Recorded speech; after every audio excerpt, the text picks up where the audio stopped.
Hi everyone, it's Rachel back with the Shades of Orange, and today I'm here to bring you my fall TBR. So these are the books I'm going to be reading in September and October, and I'm posting this specifically on a Tuesday, which is my stabby day, because yes, this is going to be really heavy in terms of horror, since it is the spooky season surrounding Halloween. However, for those of you that are tuning in, yes, there is definitely going to be some science fiction and fantasy in this as well, and if I'm a good booktuber, there will be some timestamps down below if you want to skip over certain sections that you don't care about. All that being said, I have some great books to talk about, and yes, I know it's only August, and so maybe it's a little bit early for some people to be thinking about the Halloween season, but if I'm honest, I'm actually recording this at the beginning of August because I'm so excited. I start planning my Halloween TBR months and months in advance, so let me know. Please tell me I'm not the only one who does this, but I just get so excited. And while I will say again and again that you can read horror all year round, I do think that it is especially fun to read during the holy season, the holy season of Halloween. Just something about this time of year just gets me in the mood. I've kind of been a little bit hit or miss with horror this year, but trust me, I am ready to dig in my heels and just enjoy some really spooky books with you all. Anyway, I'm talking too much. Let's get started. First, let's talk horror, starting with the two books from my Patron book club. So for the months of September and October, they're both going to be spooky books. We then have a science fiction book coming in November as a little bit of a break, but in September we have planned Psycho by Robert Bloch, and this is one I don't know much about. I think it involves a hotel and Bateman and just some buzzy names that I should probably know, but I don't. And this is a book that I always confuse with American Psycho, which I previously read and loved, and I know this book is not the same thing, but yeah, I'm excited to get into it. It's such a classic, or at least a modern classic, and I assume involves a serial killer or a psycho or something like that. And regardless, if I'm generally right with that synopsis, I am really excited for it. As for October, we're going to be reading Experimental Film by Gemma Files, and this is one that was on my TBR for 2022 book, so I'm really excited to have the excuse to read it with my book club. And if I haven't mentioned, you always have a link down below if you want to join us and support my Patreon. And basically with this one, it follows a woman whose young son has autism, and this also involves the Canadian film industry. So two things that I love ASD representation in my fiction, and also love anything that involves Canadians. So she's a Canadian author, and I don't think I actually know much about the film industry, but I understand this book is going to teach me a lot, so it just sounds right up my alley. I'm just excited, and yeah, I'm putting a lot of hope that this one might be a 5-star read for me, so hopefully I don't let myself down with those unreasonable expectations. Now, continuing on with some backlist horror, I also want to read The Silence of the Lambs by Thomas Harris, which yes, perhaps is more of a thriller, but like thriller horror, it all fits in the same. And this is one that I want to read since I read the first book, Red Dragon, and I really enjoyed it, and everyone said that this one is even better. And no, I have not watched the movie. I'm kind of chicken to do so, but I probably should. But I really want to continue on with this. I've heard mixed things about the later books in the series, so again, chime in down below and give me your opinion, but for sure I'm going to read this one. As you can see, I actually own a copy of it. I did something I never do, and I bought a copy of it before reading it because I felt so confident that it was going to become a favorite that I want to read over and over again, and well, hopefully I'm right. Next is a reread for me of It by Stephen King, the big chunky classic all about the town of Derry and the boys fighting against the monster of Pennywise in both the past and present of their days. And this, as I said, is a reread, and if you followed my channel for a while, you know that I read it before and I didn't really love it, but it's one I wanted to go back to because I picked it up when I first got into horror, and I watched the movie and really didn't know what I was getting myself into. I picked up the book before the movie, I should say, and I just thought it was a book about a scary clown. And the first scene with the drain and the arm and everything, I was so excited, and then when I realized that it was something else, I wasn't entirely sure if I was into it. Now I've really come to love coming of age stories. I love stories with kind of that nostalgic looking back, and I really appreciate that it's so much more about the characters, the fear, and just the fact that the people in Derry in some places and times are actually far worse than the monster itself. And I didn't get that. I was like, where's the scary clown? I want more scary clown. Now I feel like I'll appreciate it more, so I'm planning on doing a reread, possibly a reading vlog. Let me know if you'd be interested. I feel like it's a book enough people know that it might be worth kind of doing more of a deep dive into it.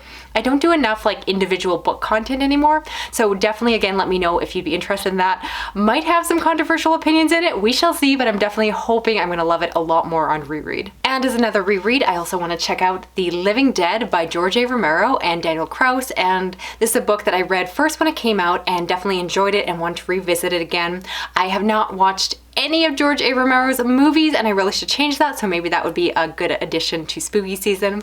But this is like an epic zombie movie that, or well, it's a book, but it reads like a movie, and you can definitely see why he's such an iconic director, because again, it is so exciting. You have multiple perspectives, and I just really like zombies. I don't know, people have so much hate for zombies. Tell me I'm not the only one who actually enjoys them. But yeah, I'm excited to revisit this one. I feel like it's been long enough, and I want to see just again how my thoughts and feelings have evolved over the course of time. But I did enjoy this one the first time. Then we have Necroscope by Brian Lovely, and this is a first time read for me. There is a new copy that is being released from Tor Nightfire. I'm really excited that they're going back and re-releasing some classics. And this is one I'm a little bit intimidated to check out because I actually don't know how I'm going to get along with it, but I've got to give it a try. I don't always love vampire fiction, but that is once again changing. I'm seeing myself grow as a reader. And this one's just supposed to be really, I don't know, adult, tough, classic, but it's so beloved. I'm nervous to read something so beloved because I want to love it as much as everyone else, and I'm also known for having some really unpopular opinions.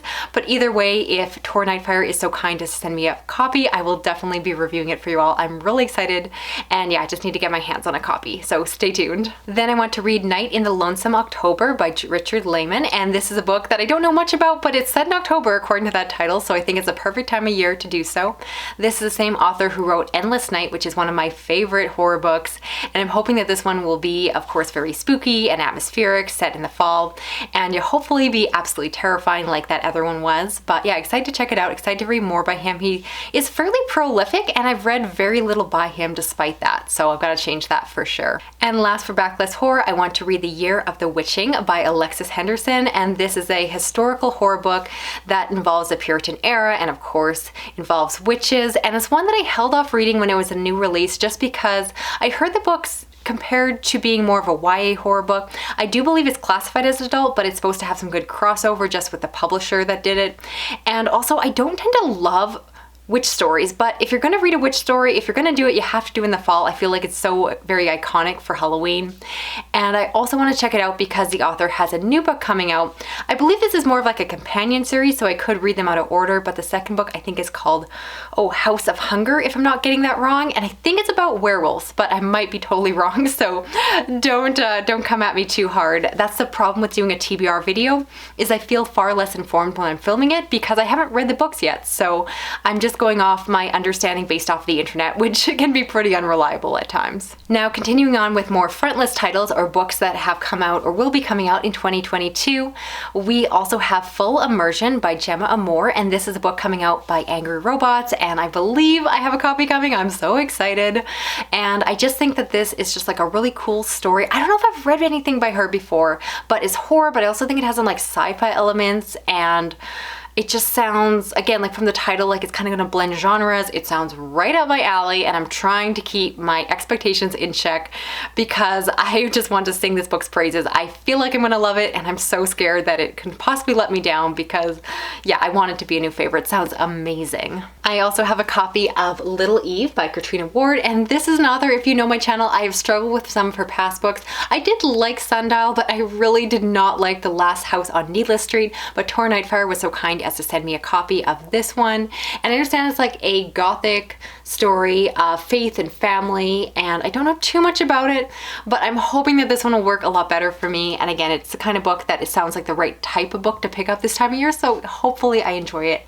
And you will know soon enough because I will of course be posting a review. Also from Tor, we have Lavender House by Lev Rosen, if I'm saying that at all right. And this is a gothic queer horror slash fantasy book. I think it leans a little bit more on the fantasy side, but I'm very intrigued by this one. I haven't heard much about it because again, it kind of crosses genres. So hoping this one will be right up my alley. I do love queer fiction.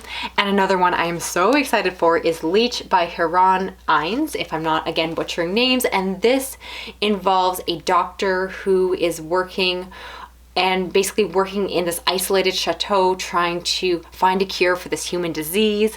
And so it is supposed to be gothic horror, but it's also gothic science fiction, so very much in the vein of something like Frankenstein, which I haven't read yet, probably should be on this TBR, but it's not. And so I do think that this one will really appeal to me because it kind of blends the two genres, and I'm hoping it's a kind of gothic horror that I've started to really get into this year and just give me those like atmospheric feels that I'm looking for. And the cover also looks amazing. I know that's not the important part of this video, but let's look at that cover just a little longer, okay? All right, moving on. And I want to mention a few other frontlist books that I don't have copies of, but I'm still interested in reading as soon as I can get my hands on them. The first one being Fairy Tale by Stephen King. If you follow my channel, you know that I have a complicated relationship with the King of Horror. He doesn't always work for me, but I am actually quite interested in this one because it sounds right up my alley and it sounds like the type of Stephen King that should work well. So this story, I believe, follows a 17-year-old boy who has some supernatural abilities, and this is a coming of age story. And I will acknowledge, while I sometimes criticize Stephen King, he is very good at writing coming of age narratives, and he's very good at writing young protagonists. So I am very hopeful that this one will scratch that itch. And yeah, I'm gonna totally go for the hype and just, you know, dive into it the minute I can get a copy like everyone else. And yeah, I'm excited for it. I would love to find a new Stephen King favorite. I previously did a video ranking the first 15 Stephen King books that I read. Very controversial video, lots of unpopular opinions. And yeah, I'd like to think that Fairy Tale might make the list if I redo it in the future. Another book I want to try is Daphne by Josh Malerman. And this is one I don't know too much about, but it's Josh Malerman, so I feel obligated to give it a try. And I do believe that it is one of those books that actually is horror, because a lot of people's complaint with what Josh Malerman did after his, of course, breakout hit Bird Box is that he wrote some books like Unbury Carol, which wasn't really horror or very like, you know, strictly horror, is more horror adjacent. And so I think he's going back to his roots with this one. And yeah, I'll definitely give it a try. If I can get my hands on it, you will see a review. Stay tuned for that. As well, I want to read Ghost Eater by Clay McLeod Chapman, and this is a book coming out by Cork Books. I think I have a copy coming. You shall see when I know.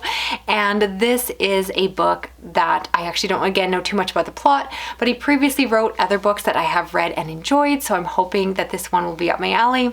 Some of the books he's done have been a bit more horror adjacent, like more thrillers, and so I'm hoping this one will be like straight up horror. And yeah, the title sounds promising. I'm hoping I will love it. And I'm also hoping to check out Liminal Zone by Junji Ito, and this of course is his newest translated release. And if you follow my channel, you know recently I did a video talking about Junji Ito and ranking all of his work. And if you're wondering, the reason that that book was not on the list is because, no, as always, I get denied for a review copy, and I am just waiting impatiently for a copy to come in from my library, which should be sometime this fall given how long it takes for them to process the books. So I'm very excited for that one. And last for horror, I'm really tempted to reread Anybody Home, which is a book I just read and reviewed for my channel, but I want to reread it again just because it's the kind of book that is so unique that I really need to like read it again and reprocess it before I can really come to any conclusions how I feel about it. I like it, I do, but it's so different. The narrative voice, the way it is written, it's so unexpected. This is so different than what I thought it was going to be, and I think it's going to be one of my year-end favorites, but I need to decide where it's going to fall on that list. And I need to spend more time with this book. It's the kind of book I firmly believe you just can't read it once and put it down. You have to come back to it. There's so much in this little tiny book. And yeah, I'm gonna think about it some more. So that at least I'm gonna read it. I don't know if I'll re-review it on my channel unless I have more to add. But yeah, this book is probably gonna be floating around at the end of the year once I do my final video ranking. So stay tuned. Now switching over to fantasy, I want to do a read finally of Perdido Street Station by Chana Mieville. This is one I've been dying to read since I got this copy. I feel like this is going to be a favorite. It's one of my friend Thomas's favorite books from SFF 180. He has been gushing about it. This is supposed to be like weird, dark fantasy, like not like grim dark fantasy. It's not horror fantasy, but it's just weird and unique, and that is always what I'm looking for. So I have high hopes that I'm going to love this one. I barely know the synopsis. I know it's just about this place, this really unique place. And again, it blends together, I think, elements of science fiction, but it's more fantasy. We shall see. And I did go ahead and pick up the sequel, The Scar, which is more set on the ocean. And because I've been really into pirate fiction lately, I hope that that will scratch a little bit of that itch. So I'm hoping to also read the companion book as well. And I also want to try to get to The City We Became by N.K. Jemisin, because there is a sequel coming out November 1st. And so if I want to read that in time, I hopefully will get review copies from Orbit, and so I can read that. And this is like urban fantasy that is all about the city of New York coming to life. I think it has like cosmic elements to it. Maybe, don't quote me on that. And I've loved N.K. Jemisin's previous work, like the Broken Earth trilogy and some for short fiction. And so I'm interested in this one because it is N.K. Jemisin. I don't always love this type of like urban fantasy, but I love hers, so I really want to give it a try. I've heard amazing things, and I'm hoping it works very well for me as well. And finally, for fantasy, I want to try out Deathless by Catherine M. Valente, and this just seems like the right time of year if you're going to do fantasy, to do a dark Russian-inspired fantasy that involves fairy tales. It's again supposed to be very unique, very dark, and just a little bit off-kilter.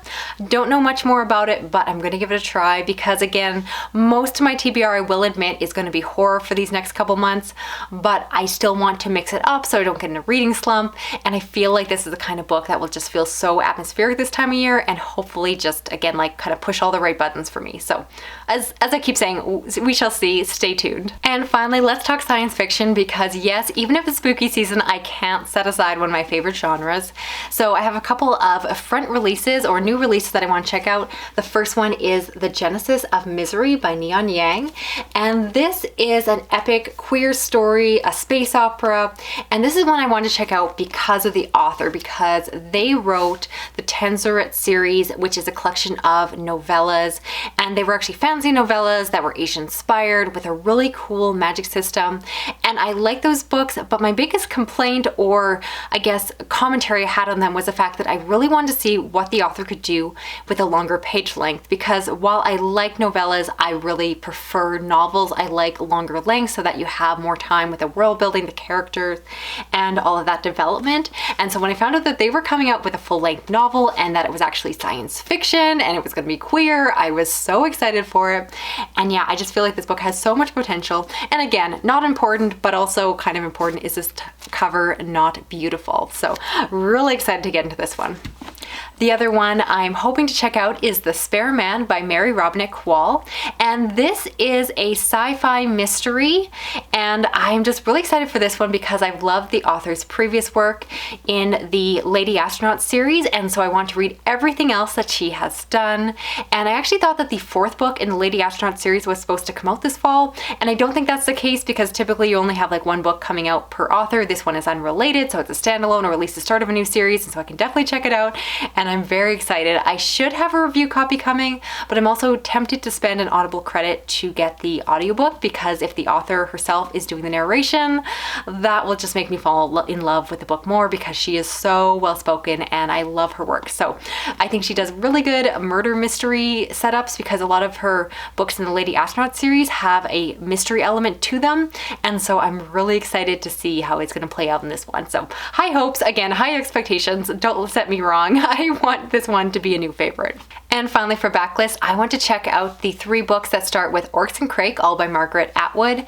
And these are post-apocalyptic fiction, which is probably why I've held off reading them for so long. I've read the first few pages a couple times, and well, I will admit the first book starts off pretty depressing, and I don't know if it gets any better. But after rereading The Handmaid's Tale, it just reminded me how much I love Margaret Atwood and her prose, and she is just such a talented author, so it really did push me to want to continue on and read more of her work. And again, I'm Canadian. I'm basically obligated to read everything that she has written. It is part of my citizenship contract. I kid you, but not. So I'm hoping that I will really love these ones and I'll just be in the right mood. But yeah, it's hard to be in the right mood for a depressing book. Does anyone have that feeling? That's like, when do you pick up a book being like, man, I just want to read about the world just, falling apart and just the end of the world? That sounds like a really fun thing to read about today. So I keep putting it off, but it's about time I got to it. So I guess now is the time, apparently. So that's it for this video here. I'd love to hear of the books I talked about. Which ones are you planning on checking out? Are you planning on reading along with me for any of these? I'd love to hear what is on your spooky TBR if you started planning out months ago like I did. And again, if you're one of the readers that is here more for the science fiction and fantasy, don't worry, my reading continues to shift around. Chances are my winter TBR will be a little bit heavier on the sci-fi just to kind of balance it out, and the fantasy as well. So it all works out in the end. And yeah, I'd love to hear what everyone is reading, what you think of my picks, and yeah, let's chat in the comments. If you're new to my channel, please consider subscribing. I do read all the genres you saw here. And if you want to help me out, you can give this video a thumbs up, share it around online, drop a comment, even if just a little tiny emoji like a smiley face, a stack of books, a shoe, all of those things are appropriate comments to leave. And if you want to hit that little notification bell, you'll never miss a video from me. Thanks so much for watching. I'll talk to you again soon. Okay, bye-bye.